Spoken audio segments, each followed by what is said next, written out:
Hello. If you are watching the replay of this video, please leave a comment, like the video, share the video, subscribe to our YouTube channel, which is People's Press Media. And I am going to wait for a person or two to pop on before I start going because, per usual, I want to make sure that my sound is working. I'm very technology illiterate. So if anybody's watching, let me know that you can hear me.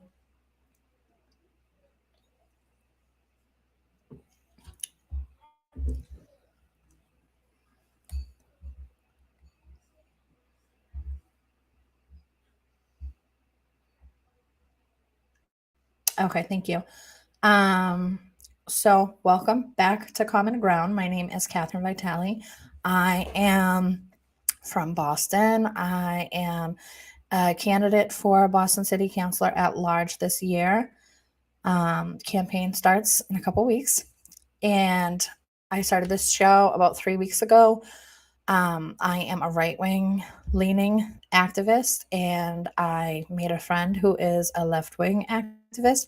So we decided to start the show about 3 weeks ago to have uncomfortable conversations that people are not having, and show people on both ends of the political spectrum, a healthy display of how to disagree and not jump down each other's throats, pretty much. So I think that it's really important for people to work on finding common ground, from left to right and, all across the political spectrum, because at the end of the day, we are the people, the 99%, and the true enemy is the elite or the 1% or the people who control us, right? So my main goal of this show is to, the name of it is Common Ground. The subtitle was Left and Right Unite because I did have my co-host Heidi. She has decided that she's got too much going on right now. Her schedule is not allowing her to make herself available. She just can't commit to doing the show weekly anymore. So I'm still going to try to do Monday nights, Left and Right Unite. Hopefully I can get some other leftist or, just different minded people to come talk to me on Monday nights. And then Wednesdays, I'm going to try to keep the focus on talking about things going on in schools. If parents want to send me any information about something that they'd like me to talk about that's going on in their school that they don't think is getting enough attention, hopefully we can help bring attention to issues in schools across Massachusetts. And then Friday night will probably usually just be a recap of things that I've done throughout the week or whatever. I do have a guest planned for this Friday night, and I have a guest planned for next Monday night. Other than that, if you ever want me to talk about a certain topic, let me know in the comments. If you want to reach out to me, you can contact me on wethepeopleofma.org. And other than that, I just want to have a space for people to have uncomfortable conversations or, any conversations that will get people motivated to start conversations in person with people around them or, to join us in the activism. So today we are live streaming on Facebook, Twitter, and YouTube. Again, the YouTube channel is called People's Press Media. So if you haven't already, please go subscribe to the YouTube channel. I'm trying to get to 1,000 subscribers by the end of the month-ish. That's the next level up, is to get to 1,000 subscribers, and I'm at about 150. And most of my viewership comes from Facebook. So if you're on Facebook, if you could please jump over to YouTube at some point to subscribe to the channel, I would appreciate it. So going into the topic for tonight, I don't really have like a big topic on schools. There was something small that I want to talk about, and then I'm going to go into talking about just parental rights in general, schools, DCF, which for anybody that doesn't know is the Department of Children and Families. In other states, it may go by another name. Basically, it's Child Protective Services and things like that. So, last week on Wednesday, I was talking about my testimony for the Boston School Committee. And I basically, I don't even know what the agenda was on their meeting that night, to be honest with you. I just got on there to question them about this youth health survey that I became aware of, where they're asking, it comes from the Department of Public Health and like the CDC, where they're asking children about their gender and what gender they feel like they are, regardless of what gender they were born, and presenting ideas to them that they may have not had otherwise, asking them if they want to unalive themselves, and not even like a subtle question. They're not even trying to hide it. They're not asking if they want to harm themselves or hurt themselves. They're asking if they want to K-word themselves. So it's a really disturbing survey, asking them if they're having sexual intercourse, how many people they're having sexual intercourse with, what gender or sex or whatever they're having sex, just like a whole bunch of questions that are nobody's business about our children. So these surveys are being given allegedly to random middle and high schools across Massachusetts, and parental consent is not required for the children to take these surveys. So I was talking about that. I've talked about the school curriculums a little bit, but during my show last week, I was getting messages about some issues at the Kenny School, which if you have followed anything that me and other activists that I work with have done over the past year or so, you might know that my cousin goes to the Kenny School, and she was a brave 9-year-old last year that went into the school unmasked, and ultimately working together, we got the mask mandate ended in Boston Public Schools by defying the mandate at the Kenny School. So without getting, somebody had notified me about another issue about the Kenny School, that back in January, they have like a parents like Facebook page for the Kenny. So I guess back in January, some parents were posting about how dirty and disgusting the schoolyard was, and even on the steps there were human feces, or maybe by the dumpster. And I think that somebody had seen like a homeless person sleeping in the schoolyard, and there was all kinds of trash around the schoolyard, and it wasn't getting cleaned. Pictures were being posted on this parents group page. This was in January, and then January of this year. And then, come like, last week or so, parents are still trying to bring to the attention that they're not bothering cleaning the schoolyard. And the principal actually said that it's not her job to make sure that the schoolyard is clean. And then last week, a third grader found a syringe, a hypodermic needle, in the schoolyard. This is an elementary school, K through 8. So there was that. And not only did a third grader find this in the schoolyard, which is disturbing enough, but which this is happening all around Boston too, by the way. It's not exclusive to the Kenny. But a third grader found it in the schoolyard, alerted somebody or whatever. Excuse me. But parents were not notified.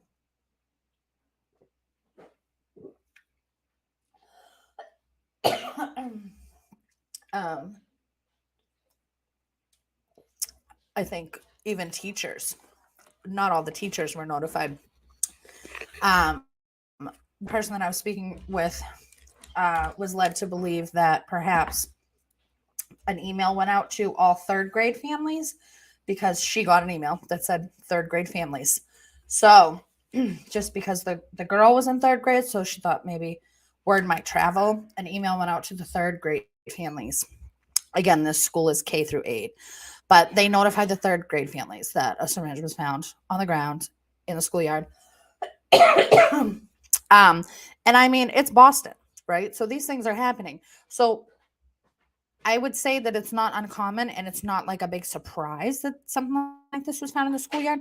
But I think that there it creates much more outrage when the state of the schoolyard was pointed out in January and maybe even before that publicly, and nobody did anything about it. And the principal actually said it's not her job to make sure that the schoolyard's clean. So I haven't been in any of these conversations. This is what I've been told by a parent. So, disclaimer, I didn't actually hear these words come out of her mouth, but this is what I've heard from parents at the Kenny. And then I heard a story today about a child, I'm assuming perhaps in the third or fourth grade, exposing himself to 2 classmates. So one boy pulled down his pants in front of some girls in elementary school. And I mean,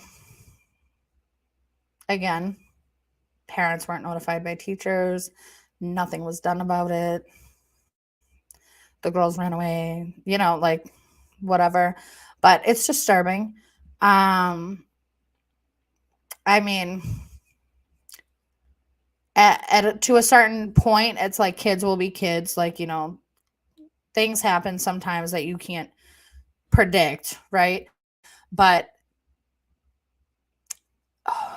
is anybody correcting these behaviors? Like, we're so focused on mental health in schools and all of this. Why, apparently this particular kid like has had other issues in the past, and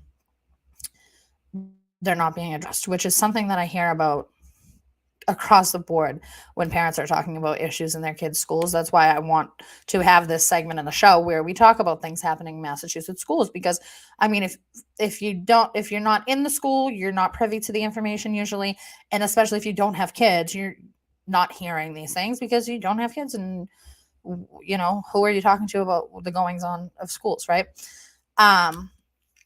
Yeah, so it's just like, I'm going to say it again. I'm going to say it a million fucking times.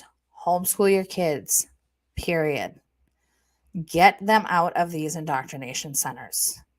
The goals and the agenda are to erase gender, to turn boys into girls and girls into boys, and make these kids have a distaste toward each other because of skin color, and create little hate and fear mongering minions.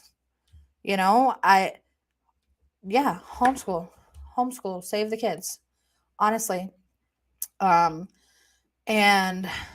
we hear it all the time. And once again, I don't say any of this to suggest that I am smarter, better, stronger, braver, faster, that song. None of these things than anybody else. I don't think that I'm better than a single person on this planet, but or smarter or any of these things. But when it comes to my kids, I cannot bring myself to put them back into these indoctrination centers. And their lives and their future are worth way more to me than money or material things. So I decided to pull my kids out almost 2 years ago, and I've struggled. I've been struggling through it. I continue to struggle, and the struggle does not look like it's going away anytime soon. I'm on public assistance, and I hate being on public assistance. Not to knock anybody else that's on public assistance, but it's a trap. It's set up to keep us down and to keep us poor and to perpetuate poverty. So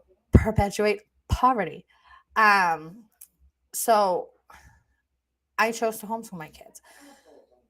Not because this is something that I ever saw myself doing, not because um,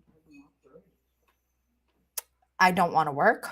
No, I very much want to work. I very well had goals and aspirations for what I wanted to do as far as career paths that I wanted to travel down. I've been working since I was 16 years old, but I can't, you know, if it's not going to work with my schedule with my kids, then it's not going to work. And if I have to struggle and have no money, I'm going to have to struggle and have no money. So the excuses of the people who know what's happening in schools and still choose to send their kids, give it up. Honestly, like every excuse from I can't afford to homeschool to I have to work, or especially the two parent households. Sorry, but you have like no empathy or sympathy or anything from me if you understand everything that's going on and you're still choosing to send your children to school.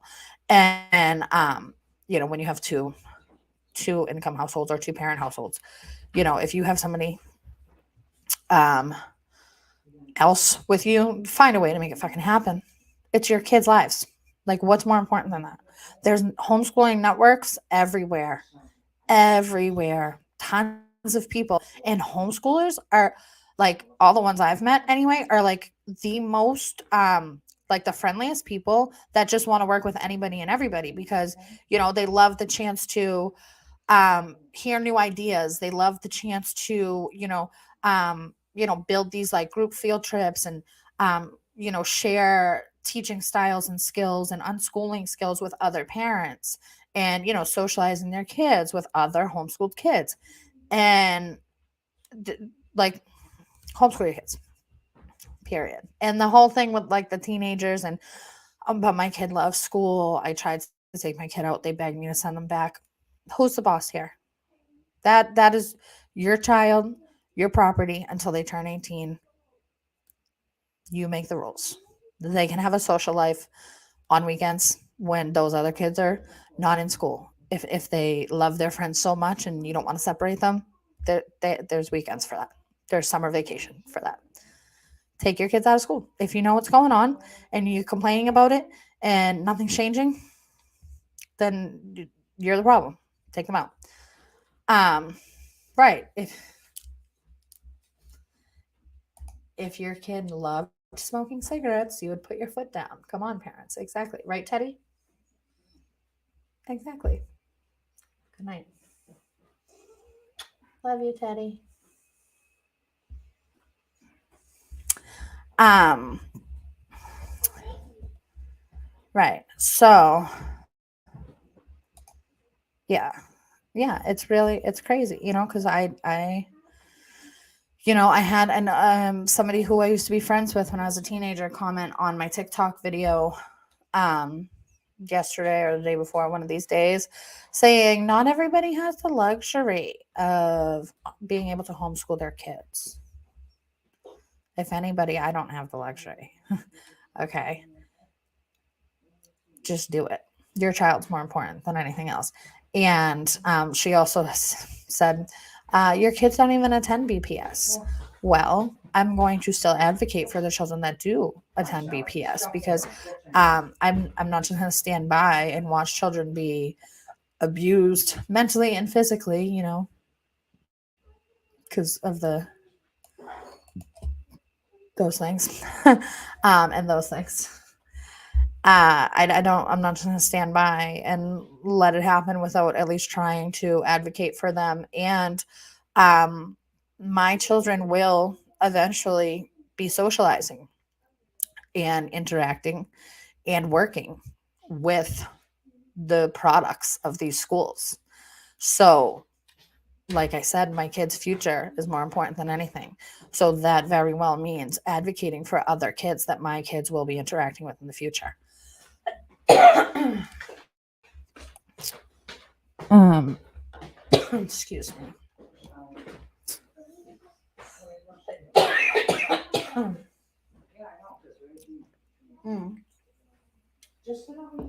Speaking of smoking cigarettes, right? Yeah, so I heard that today about the Kenny. It's really fucking disturbing. um, I'm not sure if I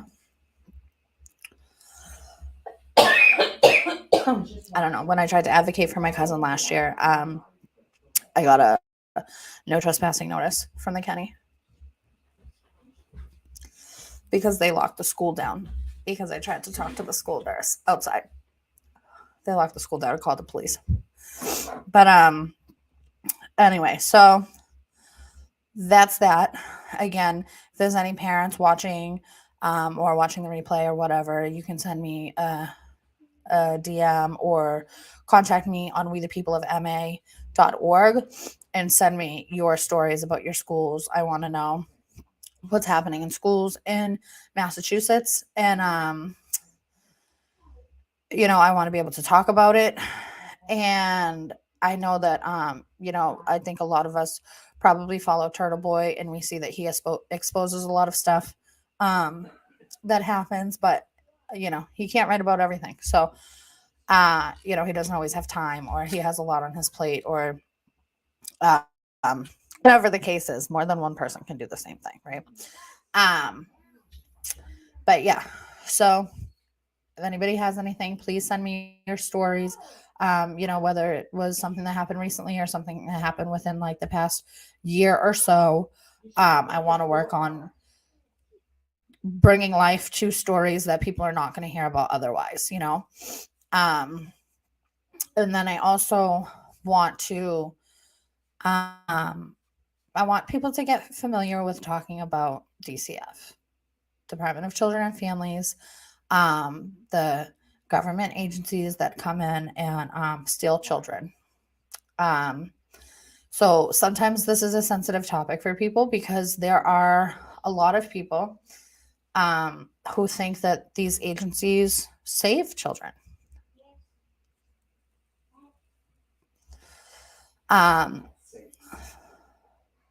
Anybody who's had to deal with them likely knows how corrupt it is and how it is a like $3 trillion a year child trafficking industry.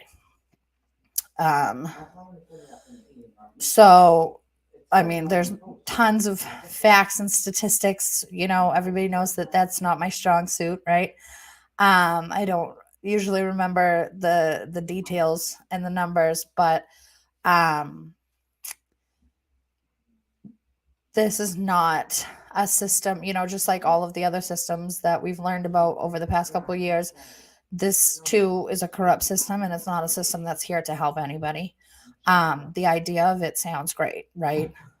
An agency that's dedicated to protecting children. What they do is, once they've been alerted that there may be an issue in the home, they come and investigate your family. They don't make you aware of the rights that you have as a parent to not cooperate with them, or you're not privy to how what the procedures are and how things are supposed to go. You kind of learn it as you go. So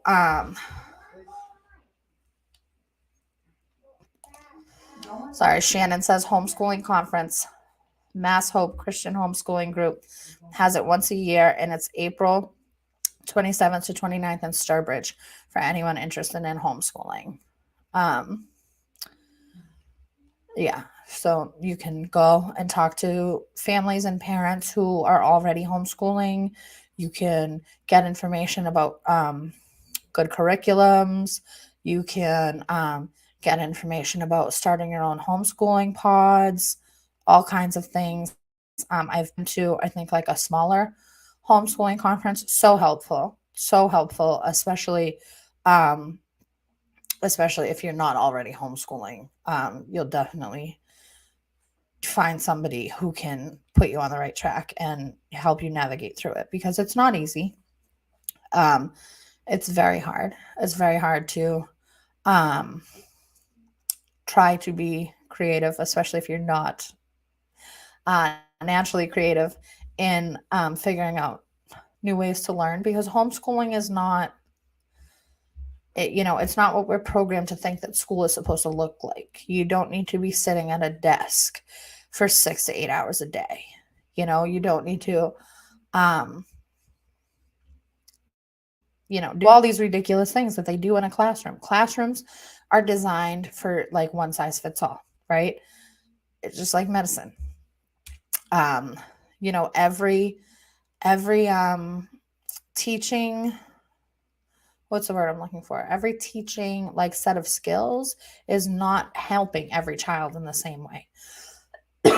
So your child might learn best at 7 a.m., and be ready to sit down and read a book at 7 a.m., or do some writing, or some math flashcards at 7 a.m., or they might not feel like doing it until 5 p.m.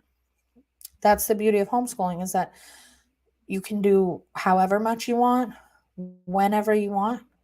It doesn't have to be at a specific time of day. It doesn't have to be a certain number of hours, depending on where your school district allows. Apparently, like, you have to get permission to homeschool, which is insane, because there's actually a law that says that no school district can actually legally deny you the right to homeschool your children. So the permission thing is kind of crazy and doesn't make sense to me. But this is where DCF comes into play, because if you don't follow their rules when it comes to the children, then they just call DCF on you, and then you have a whole bigger problem on your hands. So yeah, something about fresh air makes it so much better. Yeah, learning outside, going on field trips whenever you feel like it. Or taking kids to like regular everyday activities. Everything can be turned into a learning experience. Going grocery shopping, all kinds of ways to learn things in a grocery store. You can learn about different jobs that people do at a grocery store. You can learn about you can have the kids do math on the things that you're buying. You can, so many fun ways to implement learning into your everyday schedule. I mean, I have hearings that I have to go to. My kids come to court. My kids are pretty quickly learning the process of a hearing in court, and understanding how the judicial system plays out in court, right? Same thing, I've brought them to city council hearings, and they see how that works. Civics.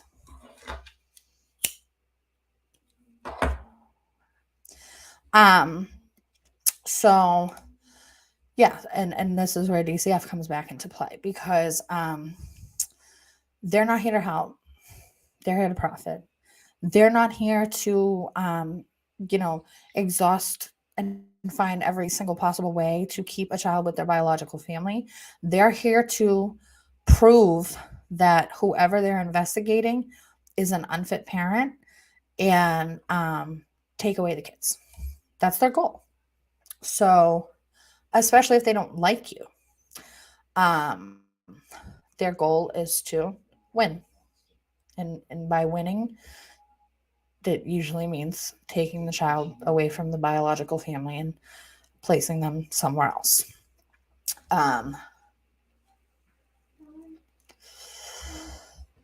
So, typically the way that it works is somebody files a 51A, 51A report on a family, and you will get contacted by an emergency response worker from the agency. They'll let you know that a report was made. They 9.9 times out of 10 will not tell you who made the report. They have mandated reporters, which we've learned a lot over the past 3 years about how powerful the word mandate is, right? And we've also learned that a mandate is not a law, right? So these people are mandated to report, but they can fight it if any action is taken against them not reporting, right? But they probably don't know that. So like teachers, caregivers, first responders, all of these people are mandated reporters, doctors, Um, so if they see a situation that looks unsafe for a child to be in, they are supposed to report it to these agencies.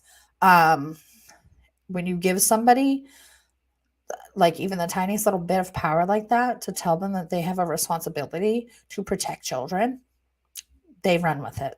Okay.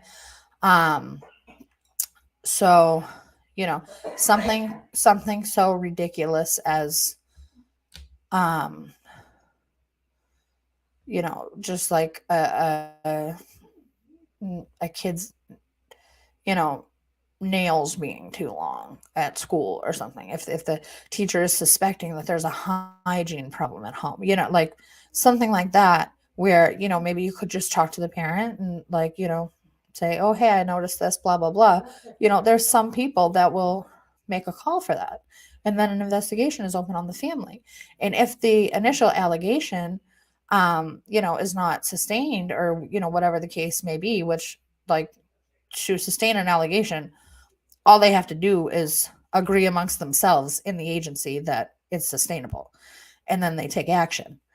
And when they take action, this is when they decide that the child is at risk or like, in some kind of imminent danger, and they need to be removed from the home immediately. But the thing that they don't tell you is that you can decline their services. You have a right to decline their services. So this is very important to know if you're a parent, when or if you get that initial call that they tell you that a report has been filed, and it doesn't matter, whatever the case is, you get the call that a report has been filed and they're opening an investigation, then you absolutely do not have to talk to them. Know that anything and everything that you say will be held against you. So, I mean, choose your words according to how hard you want to have to fight. Okay. I'm not saying to tell them off. I'm not saying to hang up on them. I'm not saying to be rude to them. I'm saying you choose how you want to handle the situation. But the best thing to do is to not talk to them, because you have that right. You don't have to cooperate. You don't have to answer any of their questions, no matter how bad they try to intimidate you, because they will intimidate you. They will intimidate the shit out of you. They will contact any and everybody that they can find that is closely associated with your family. They will contact doctors. And even though I would think that it's technically, violation of your privacy,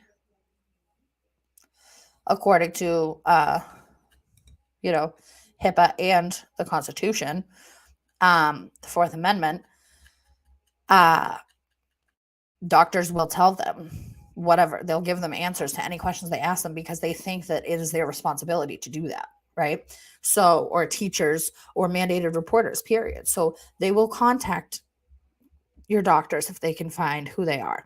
They will contact your school if they can find what school you go to, or your teachers or whatever. They'll even show up at your school unannounced and tell the administration that they need to talk to your child, and then they'll question your child without you even knowing that it's happening. And this is insane, and it is out of control, and like, we need to be ringing alarms. Parents across the board need to know about this, because you can be as naive as you want and think it won't happen to me because I'm such a great parent, or I'm married, and me and my significant other both work, and we take care of our kids, and our kids have everything they could ever want or need, and we own a home, and we own a business, and everything's perfect, and nobody could ever say anything bad about us. You're fooling yourself. Get educated if that's the way that you think, because these people will come after any and everybody, especially the ones who will cooperate with them, because those are the easy wins, right? It's what they did to me back in 2018 when they came after us, and I was naive, and I thought our life is perfect. Like, we have an apartment, we're working on starting a business. The both of us just took these classes. We're house shopping, and we're both working full time, and we have a puppy, and everything was perfect. We were in the best situation that we'd ever been in. And then DCF came, and we were 100% cooperative. We complied with everything they asked us to do, told us to do. We gave them all the information they requested, and they still took our kids the same day that they opened the investigation. They came and they took them, and we handed them over because that's what we thought that we were required to do. They came with police, and they told us we have to take them, and we packed their bags. And we thought we had to. They were gone for 5 months. They were in a foster home with a foster family for 5 months. And at no point from one meeting or court hearing to the next were we aware what was happening next. Every day was a toss-up. We didn't know how the procedure was supposed to play out. Nobody had answers to any of our questions. When they first took them, it was 12 whole days before we had any contact with them. They were 4 years old and 2 years old. And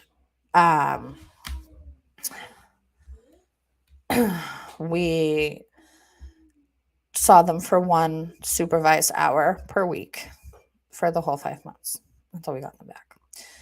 And the whole time they tried their hardest to tear the family apart, to get me to, say things that weren't true in order for them to criminalize their father. And it's a criminal organization is what it is. They work hard at breaking up families and selling children, basically. So just be aware of your rights. Parents have rights to their children. They are your property. And it all ties into the things happening with the schools, because whatever we're allowing to happen in the schools, every time we compromise a little bit with what's happening in schools, we're giving away more of our rights. And once certain things are accepted and normalized, then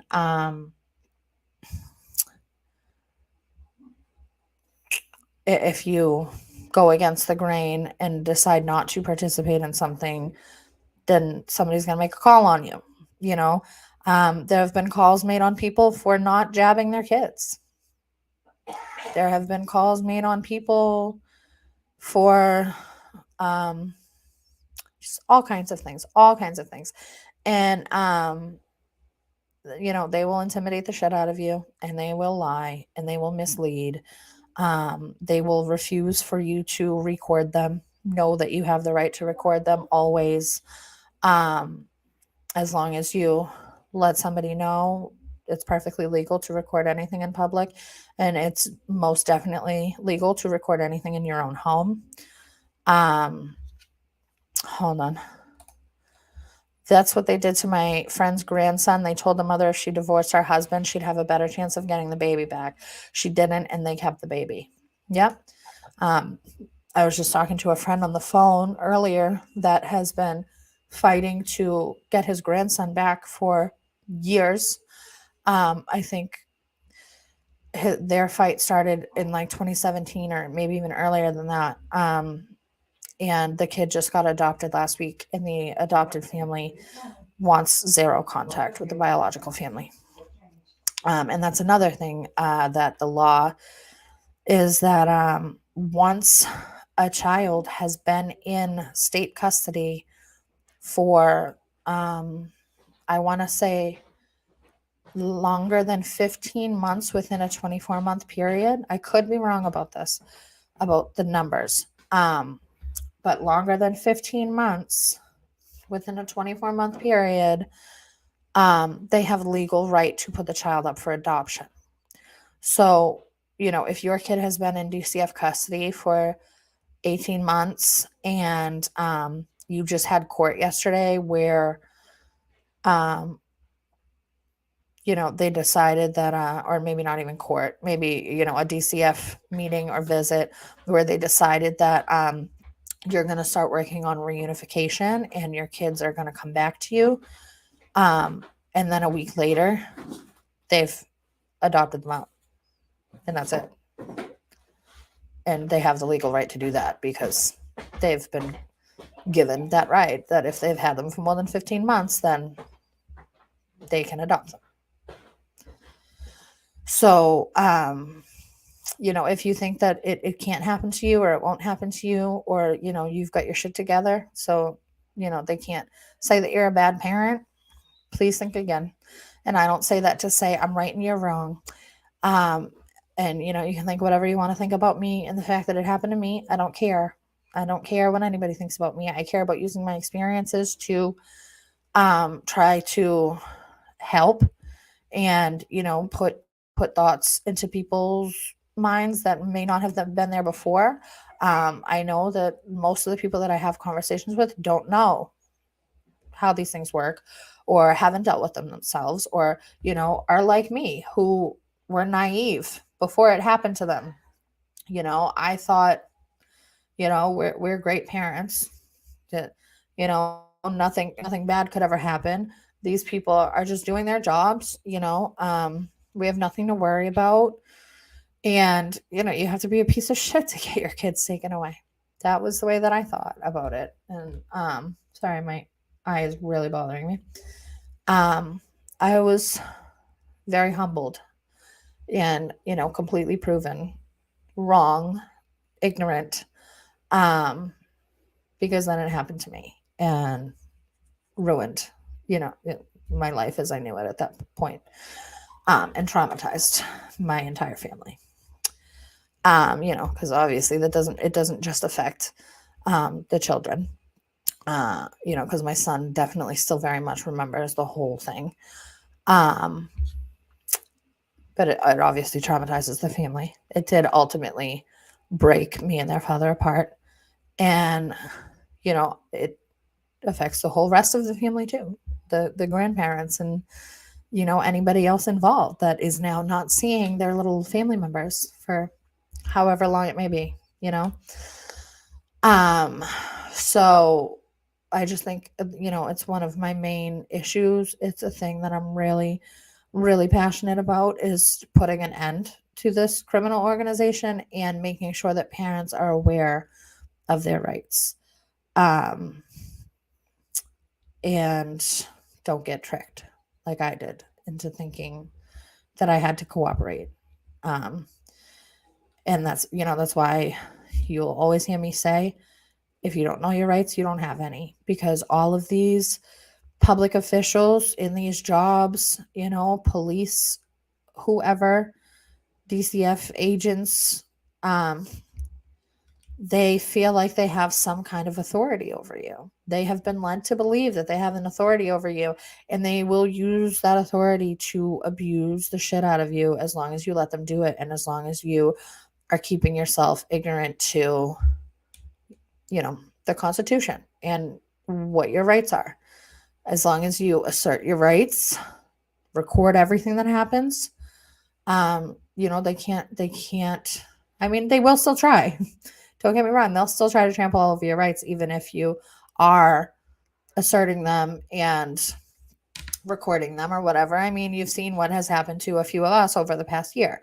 We've been, wrongfully arrested, some of us multiple times. And, these people will continue to insist that they are on the right side of things until, we are done with these cases and we've proven them wrong. But nothing changes if nothing changes. And if people don't smarten up and wake up and get their shit together and, understand the Constitution and how to better assert their rights, we're never going to get anywhere. Especially you right-wing people that think that you have it all figured out because about Agenda 2030, or what the plan was with the whole thing that just happened over the past 3 years. A lot of right-wing people I don't care how much shit that I'm going to get for saying it. So many fucking right-wing people are being fucking fooled. You're being tricked. You don't realize that you're just as brainwashed and manipulated as these, leftists that you're claiming, like I hear you all the time calling them idiots, and they'll just blindly listen to anything that they're told by the mainstream media. Well, what are you doing?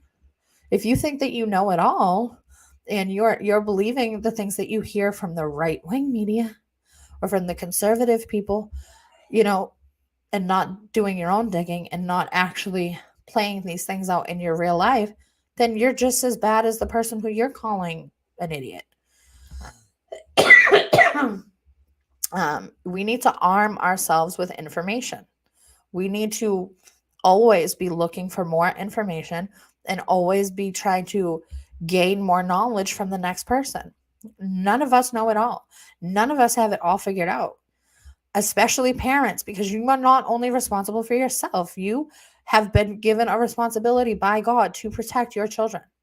And, you're failing them if you're not making sure that you understand how to assert your rights and when, you know?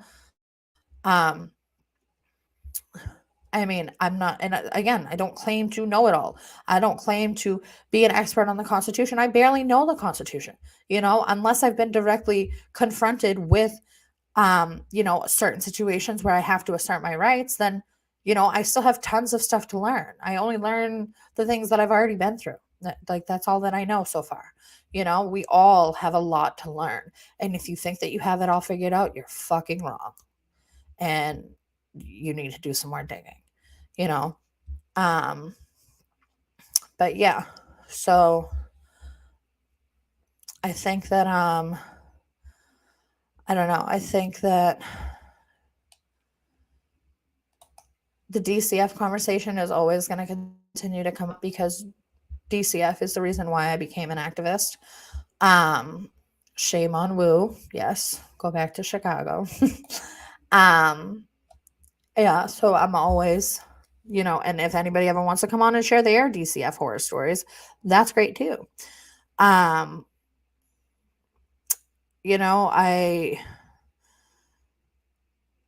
became an activist because of DCF, and we'll continue to talk about them.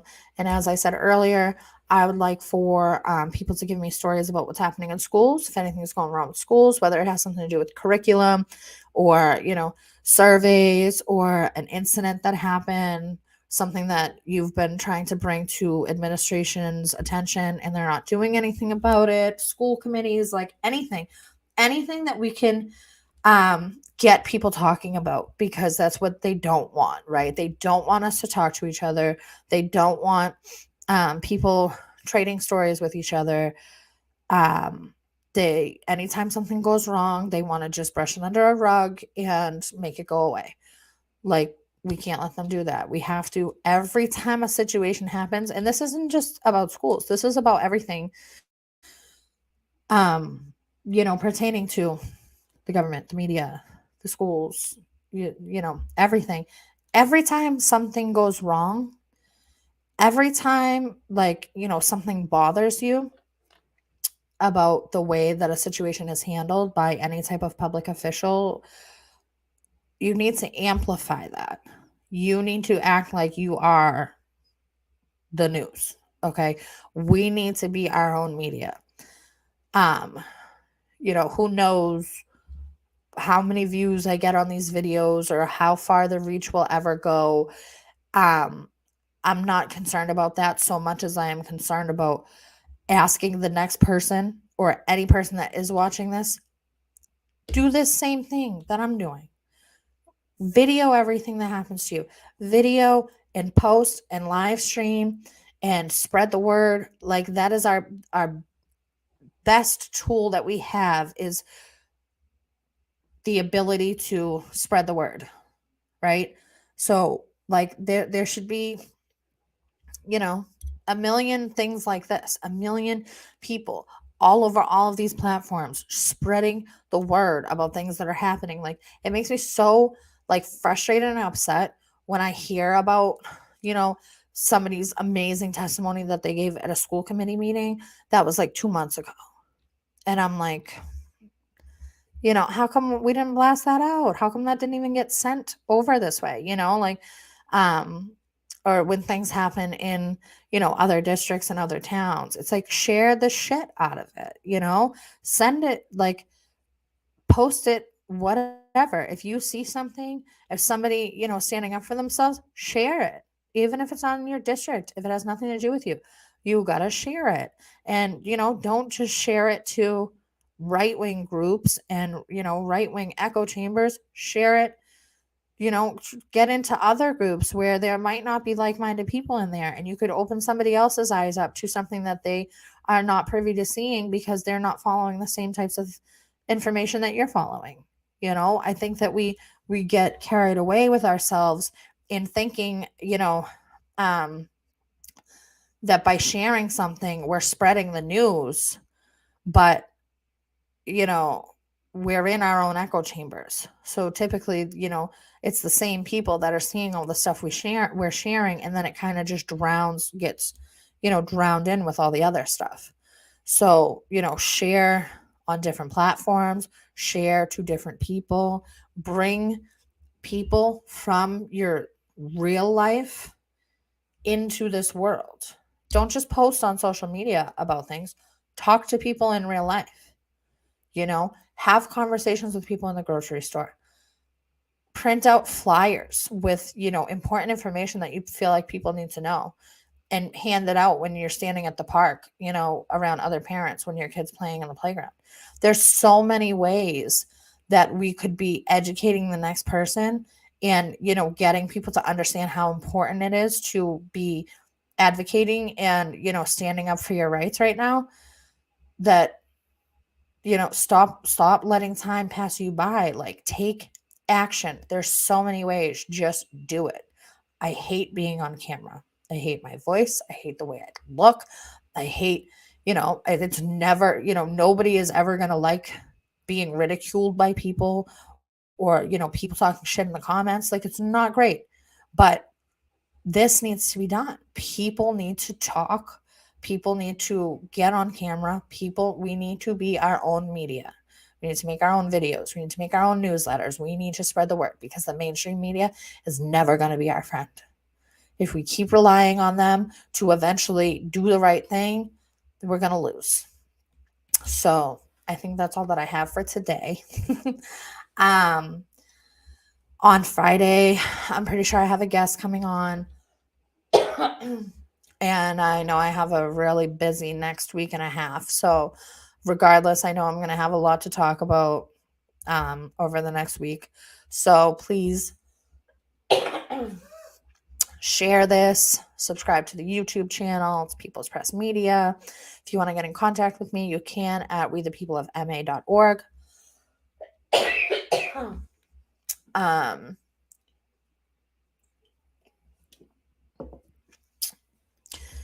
I'm streaming live on Facebook and Twitter too.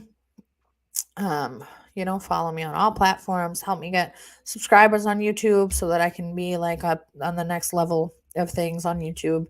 And if you want to ever come on the show, that's great too, because I hate talking to myself. I would like much better if I could be talking to somebody else. And yeah, I think that's all I have for today. Unless anybody has any questions or things that they want to say in the comments. I could wait for a second to see if there's anything.